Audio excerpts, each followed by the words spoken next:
conversation. We've got two cameras on the go here, Paul. Yeah. So I'm going to use Periscope, and we're going to use this camera here as a backup, so if anybody doesn't get to watch Periscope, they can have a copy of this. Does that make sense? Yeah, and you're going to ask me lots of detailed questions. I will try. If anybody posts questions on here, what are you seeing now? Are we stretching your technological capability? Yes. Yeah. So. Trying to say capability after drinking green tea.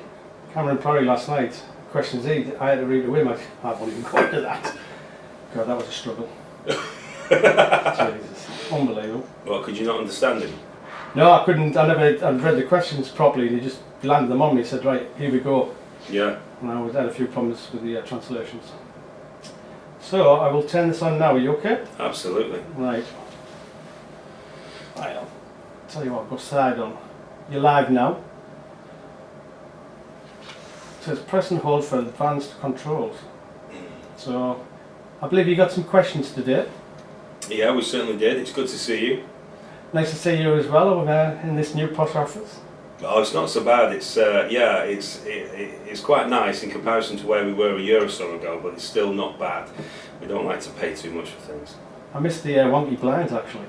The wonky blinds? Yeah, it's an image that'll stay with me forever. That was a feature, a special feature for you.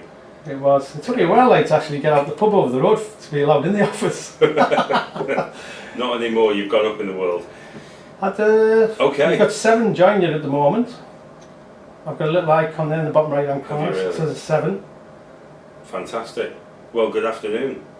Good afternoon, Mr. Johnson from Metal Tiger. You want? Shall we just run through the questions? I think so. I think the Twitter people know you're live. No problem. Well, we were asked by Chris about the additional hole, the second hole drilled at T3 that was targeting a particular anomaly, and whether we've re-drilled that hole. Well, the answer is no, but the answer is we will do, and very soon, and hopefully we can accelerate the information from that test ASAP. So we want to do that particular target. People will understand why. That's a very, very interesting part of the overall picture. It's not been tested thus far, but we want to do it. We are going to crack on with it. The priority has been to get the resource figure, the initial maiden resource figure done for T3, which is what we've been focused on. And obviously it will become apparent that that information is coming out very soon. And then once that's effectively done, then we crack on and we do things like this anomaly and a variety of other things that we want to do from a drilling perspective over the coming weeks and months. It's like a train at the moment. It's on full pelt, this project, and we're going to make it go as far and fast as we can. Obviously we want to get the resource out first and let people see what this initial maiden resource says, and then we move on from there. Interesting question about if we're going to have the same corporate social responsibility policies in Africa, in Botswana. The answer is yes. To what we have in Thailand, the answer is yes, we will. We are hugely supportive of CSR initiatives, not because it checks a box and makes people feel comfortable. You've got to understand from a business perspective that the very best profitable concerns are those where you look after the people and the community and the environment in which you operate. If you look after the people, you get a positive workforce, you get positive social interaction in the community. There's a real positive spirit around the project. If you look after the environment, you do things properly, you don't have any problems and difficulties down the line that you then have to spend a fortune of time and money resolving. So we are doing things far more, for example in Thailand and elsewhere, we're doing far more than we have to do as a basic minimum, because it's good business sense to do it. And it's also nice to do it. You can lift the quality of people's lives. We talk a lot about Thailand because we're very, very proactively engaged and involved at a key stage in the Thai business development process. And because we've recruited a CSR manager and we have lots of ideas and so on. But yes, the same ethos will apply to any project in any part of the world that we engage with, both current projects and any potential projects that may come in. in the future. There was a suggestion about elephants, and it's very specific, but yeah, we'd look at anything. And if you want to send us examples of charitable initiatives or social initiatives in the areas where we're operating, and you think it might be of interest, and you would like to see us support it, then let's do it. Send it through, and we'll see what we can do, because we want to engage with this kind of thing. Despite what people might say on discussion boards and the like about our company ethos, we want to be a good company doing the right thing by the populations in the areas that we work, and for the governments in the areas that we work, and so on and so forth. So any initiatives you want to see us engaged with, let us know. That would be great. We've been asked about, I'm looking down here because it's on my screen, because you're filming. So. I just hope this is going to the account correctly, actually. That's all I'm worried about. Well, I hope it's going to your account, nowhere else. Anyway, Metal Tiger Australia, that great unknown for the general investors out there. It was set up for very specific reasons. It is a focus, an administration centre, and a technical centre of excellence for our business, where our technical know-how will reside. But by being in Australia and in Perth, at the heart of the mining industry, we're also exposing ourselves to even more opportunities for new projects, both for Metal Tiger and also for some of our investee companies, and also for things that we might set up in the future going forward. So we will update the market, I promise you. Our focus of recent times has been Thailand and securing that major commercial transaction, and also to get the first maiden resource out for Botswana.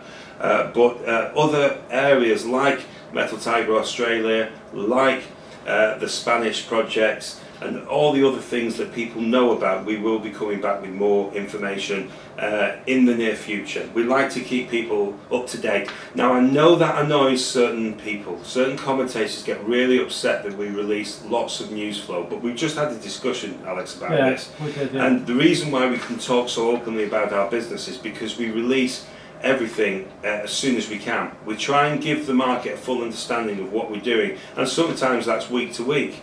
And I don't think that's a bad thing. We're feeding the market with news, and you have to understand that if something is a material development, you have a duty and responsibility to release it. We're so active at the moment, working an enormous amount of time, so many things are happening, we have to keep people updated. And that's exactly what we're going to carry on doing. We're going to keep people updated with news in the business, talk about what's happening generally. If that annoys a few people that can't get their head round the fact that we're a very proactive business, and we like to talk to the market and let our investors, shareholders know what's going on, I couldn't care less, because that's been the policy of our business for 2 years. And the serious, intelligent commentators out there get it. Otherwise, what can I do? The market, one question from Rich, the market has not priced in the Thai mines. Absolutely correct, we agree with you. The market has not reflected the Thai mines. The reason why is because the market as a whole, and we can't ship everybody out to Thailand to help them with this, but the market as a whole doesn't appreciate the size and scale of the Thai project. We've had a few investors out there already, we've had lots of people from the city out there, lots of our partners and so on have been to the mine. We're going to take you out to the mine in due course. I'm going to pay for it when our share price gets to, I can't remember. 10 pence. 10 pence. And you're going to drive in the back of a truck. Okay, you get about 8 people on the back of this truck, and you drive through the mines, and there is a 2-kilometre haulage tunnel at the bottom of the mine, of the hills where the mines are situated, where they drop the ore, and the trucks would take the ore out of the mine. To get down there, you have to go down a spiral because it's an underground mine. And when you're driving through these tunnels and you see the size and scale of this operation, you think, blimey, this is really, really significant. It has an impact on you. And I've been there, I don't know, 6 times now, and it always has an impact in the same way. The scale of the thing, you have to be there to see it. When you come outside and then go to the processing plant, and you see the size and scale of this processing plant, 100 metres by 60, 70 metres, whatever, just for the processing plant itself, you see all of that equipment in place, you realise this is a big operation, employing hundreds of people. And then when you come back to London and you explain this, it's quite difficult to get the message across, which is why we had that video done, which is on our website, and people can see the mining overview. Even that's not good enough. And unless people will come out to see the mine, we need to try and give them more. So we'll do more videos soon showing the drive through of the underground tunnelling, and you'll start to see the size and scale of this. We're going to walk people around the processing plant in a lot more detail in a video so that they can see everything about this site and realise how big it is. But if investors want to come out and see this for themselves, we're going to develop a package whereby if you will cover some of the cost of this trip, and it will be a sensible cost, then we will look after you, we'll cap the cost for you, we'll look after you, we'll take you around and show you around. We'd have to charge something. If we didn't, we'd have 5,000 people apply tomorrow, and it wouldn't really be a cost-effective use of company money. But we want serious investors. If you want to come and have a look around, Thailand is a great place to go. And the mines are hugely impressive, and we'll take them and show you. Now, with regard to valuation, we know it's not been reflected in our value. We have to do things about it, and we are doing things about it. And there's going to be further announcements in due course that will demonstrate what we're doing. And that will make a difference, and that will lift people's spirits, I believe. And show them that we are serious about this project, and we're serious about making sure that this project moves forward as quickly and efficiently as it can, and that the value is properly reflected in the value of Metal Tiger. We've been asked, let's have a quick look here, in what timescale, this is from Scott, in what timescale can you give clear numbers on the Thailand mine NPV and database income potential? Right. Well, you know, there has been some information in the market generally in the past with certain studies and reports. We're updating everything. We're going to do it as quickly as we can, but you know, this is not going to come out tomorrow or next week or next month. We will get some data out to market. Bear in mind, it's a moving feast. The prices of silver, lead, zinc have been moving around. He's smiling at me now. The price of silver, lead, zinc have been moving around. That affects obviously the calculations and so on. It's been silver has been moving a lot higher recently, now just approaching the $20 level. Zinc is really has been strengthening considerably and so on. So that really helps and improves the model. What also changes the model is the mine life. And there's so much work we can do to increase the mine life, both in terms of internal mine drilling to increase the resource and in the surrounding areas. Processing technologies, how you process the ore, making sure we use the best techniques. All of these things affect the NPV and how valuable this project is in concept on a piece of paper. So we're going to look at all of these things. It will take a little bit of time. It all runs at the same time as we're doing the permitting. What we believe is that this mine has tremendous potential to dramatically increase the mine life. It has fabulous potential to generate a really fair commercial return for all the parties. It will change the lives of probably thousands of people in the local area. We're working in Thailand with full respect for the Thai authorities, for the Thai people. This is a Thai business we're building in Thailand, funded initially by London Capital, but we believe that the funding of this project in the future will be Asian focused, and that's the key to get value in this project, is to get Asian based finance at a project level into Thailand, working these projects, notably the mines project, and helping it develop without causing shareholders in London significant dilution at the PLC level. That's absolutely the key. So we will come back with further information on all these different areas I've just quickly run through. Thailand is very significant, isn't reflected, isn't valued properly in our market cap at the moment. There hasn't been much of a change since the announcement in August. There, in fairness, should have been, because it's a material transaction, but there we are. We're asked what the catalyst to change will be, to change the sentiment with regard to Thailand and the Thai mines. Watch what happens. And we believe we've identified a number of key catalysts that will make a major difference for the investors, and it will change their understanding, their acceptance, their engagement and their valuation of Thailand in the coming weeks and months. In terms of we've We've been asked separately. I've had a number of questions with regard to Botswana and the resource, and when obviously people are wanting to know more. It's really difficult for me to give any specific information as we're sat on the cusp of making market announcements both in Australia and over here in the UK. So people are going to get that information as soon as we can get it out. And you know, this is a fabulous project in Botswana. We've been fortunate to get involved. We were fortunate to get the percentage ownership that we have. We've been lucky to work with MOD. They've done a great job on the ground of building this drilling program up and getting on with things, and we're just looking forward to getting the information out to market. Substantial project, substantial potential.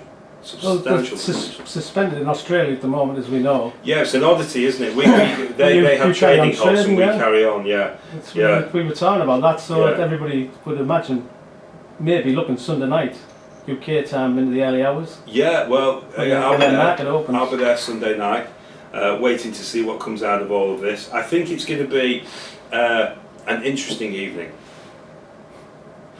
Are you smiling at me now? But you know, I can't tell you they make the iPhone shake. I hope this is broadcasting to the people. Well, and at the moment I can't find any further questions. Well, we are recorded on the main camera, so that's not a bad thing. Okay, so what questions have you got? You wanted to ask me about Thor before. Well, yeah, Thor Man, and I met them last night. Yeah. Yeah. I'm just still trying to get my head around them, you know, so to speak. Yeah, people say this. Why do we invest in illiquid shares and they do, at the bottom of the market and so on?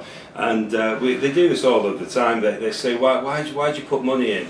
Well, one of the reasons why a share is, or one of the repercussions of a share being illiquid is that they kind of struggle to get the market's confidence. So the share price is quite low and struggling. And it's quite difficult to get finance. So if you go in with a moral, decent financing offer, you can still get incredibly low share prices and placing prices. And then we piggyback it with a 1-for-1 warrant at twice the price. So we don't do like a heavily discounted placing method. We do it at the mid price at the time or thereabouts, depending. And we do it with a warrant, so you get a kicker for supporting the company on a fair price. You know, you get this extra warrant kicker. The important thing with the investments is you have to see a future for the company. And in our case, we're not looking for a small level of return. We're looking for a major uplift. That's what I personally look for in companies, and that's what the company wants to get.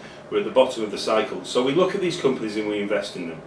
And you look at Thor, for example, and you know, Thor is a quiet company. The chairman is incredibly diligent, focused, and capable, but he's not a gregarious kind of person that's going to shout and jump around talking about the value of his company. Go and look at the presentation that Thor Mining have on their website, and go and look at page 11. Okay, go down to the bottom of the table at page 11 and the final two columns. Read them, and then get your calculator out and go and work out the potential of what might be in the ground at Thor Mining in its pilot mounting project in Nevada. This has not been talked about in any great extent, but if you look at that particular project in page 11 of the Thor latest presentation, go and have a look, and you'll see the potential that project has that very few people have focused in on. Now, apart from what's already in their portfolio, and we highlight pilot mounting here, or I highlight it because it's a key thing that people haven't realised. But it is what else you can do with these vehicles at the moment. And there's so many projects out there, so many wonderful opportunities available on really sensible terms that you can bring into a company like Thor, or Greatman Gold, or Red Rock Resources, and change the company again. So what I like to think, in a generic sense, about these investing companies is that they have already got within their portfolio some major opportunities, and that's fabulous. If you can add to that new opportunities, major opportunities at modest cost, you can make a double whammy situation where you have great potential already and then something new to engage and excite investors and make a difference. If you get it right when the sector starts to strengthen a little, because we've had a couple of months of downturn and difficulty, the uplift in these shares can be phenomenal. And they drive their value up and they settle down and drive again and drive again. And we saw this in the last cycle, and it will happen again because it always does. Maybe not quite in the same way. Well, you're speaking from experience, really, aren't you? Because you did that back in 3 times now. This is the third time. Yeah. It seems that this is exactly the same feeling now as the last 2 times. Exactly the same. It's no different. Yeah. I sit there and I look at the company. I think it's 1 pence at the moment. That's going to be 10 pence in due course. You can just feel it. It's obvious. And you look at the potential of companies like Thor. You look at the companies like Greatland. You look at companies like, and this will make some people smile, Red Rock, and in my personal case, Regency. And you think, you know where this is ultimately going to go. And all this negativity about what's happened in the last 5 years, the whole sector's been battered. So even if you're a star performer, you worked your nudges off for the last 5-6 years. Never saw your family. You never went on holiday. You just spent all the time in the office, and you did a fantastic job. Your share price is going to be down 95% if you're a small company for the vast majority of the sector. That's the nature of the beast. So slag them off all you want if you're on the discussion sides. Be really bitter about previous management. And be really cynical, or current management, and what they've done in the last few years. Be really cynical. You just wipe yourself out of this sector for the next year or so, and this is probably the most critical time when you should be engaging. So I think these companies that we invest in have tremendous potential. I mean, Sunrise Resources, from a personal perspective, is phenomenal, and it's a tremendous opportunity in the United States. Red Rock Resources, people are not going in because they don't like the Andrew Bell, and they think, oh blimey, the market value's been wiped out. The same thing happened in 2008 when you could buy the shares for 0.25 pence at one point and sell them for 20 pence just 2 and a bit years later. This is the time to engage. Now, as a company, running a company, it's important that for Metal Tiger we have cash for now, so we can cover our day-to-day expenses. We have investments that are available for us over the medium term to dispose of, preferably when the share prices have dramatically increased. And then there's a third element, we have the warrants as well, that kick in and provide us with the major uplift. So we've got kind of 3 phases: immediate burn money, as it were, to keep our business model running. We've got investments that yield value over the medium term, and then over the slightly longer term we have warrants that can give us an even bigger kicker. So we can fund and finance our own business and stand on our own 2 feet. If we combine that with money going in at the project level, we've got some pretty big projects now with Botswana and Thailand. We can get some finance in at the project level to keep those projects running smoothly and efficiently with little PLC cost and engagement. Then that's the key to the medium-term drive of value without diluting people in our company, and that's what we focused on as a business. I was on Tip TV this morning, and Zach asked me the question about you guys, because obviously I've banged on about you for a while, and I said a lot of people don't see it, is the investments. It's worth millions with warrants. You divest your portfolio. Well, we announced our current assets recently. We announced to market what the current asset position was of the company, and it's come down slightly because of the the falls in the share price of MOD and so on. But it's a substantial amount. We're really well funded from a working capital perspective. We've got tremendous opportunity going forward. We're still at the bottom of the cycle. Some of the shares that we invested in, those illiquid shares that people don't get at the moment, haven't started to really make that move. But in time, the majority of them will. There'll be a significant amount of money to be made. When we've got major increases in share price and we start to dispose of positions, and that can be a fair way down the line. It could happen in 2 weeks. You don't know. And we certainly don't have a policy that says that if a share price doubles, we start to drop it. We'll watch what happens with the market. You've got to see what the trading pattern is. We might wait for 8 times, 10 times, or we might dispose of 1 time. It depends on the circumstances. And we probably wouldn't dispose of all. We tend to be very gradual with what we do. But when we do make disposals, and people will criticise us for taking advantage and so on, and it's mainly because you get criticism at both ends, entry and exit. That's the name of the game, though, isn't it? Yeah, we get criticised by people who don't have the balls to go and invest at the bottom. Right, that's commonplace, and they're over LSE and AUFN and Twitter and all the different kind of distribution channels. You see these people, and they're bashing you for a reason. And then when you exit, it's the same kind of thing. Oh, they're taking us for a ride. They're dumping their positions. It's them again, and so on. So the more criticism we get, the happier I am, because it means that we're doing our job. When they're paying attention, that means people are actually paying attention. Yeah, the worst thing is silence, isn't it? Yeah, when everyone ignores you, you've got a problem. That's when you have got a problem, when you've got no volume and all the rest of it. Yeah, that's it. Yeah. And you see that with so many companies on AIM at the moment. Oh, you do? Yeah, you do. You're a popular man. I know, that's my phone. I don't know if I can put this on silent or not while I'm recording at the same time. So, I don't know if there's any further questions on here, but if anybody wants to ask us any questions, there's going to be a few next week, during the course of the week. I know that. Well, we've got this on video, and I've got a sneaky suspicion, just to tell the world, if people are watching this, that I got my laptop stolen when I was in Malta at work. Right. And I changed all my passwords, so I'm just wondering if this Periscope is actually connected to my account. It said it was, so I'm just hoping it's gone across to it. Well, but I'm recording this on my phone, so I can put it out that way as well. Okay. Well, if there's any further questions, particularly next week, then info@metaltigerplc.com. We will do more Q&As. I imagine we'll be doing a few interviews as well next week. They'll be cranking me up again.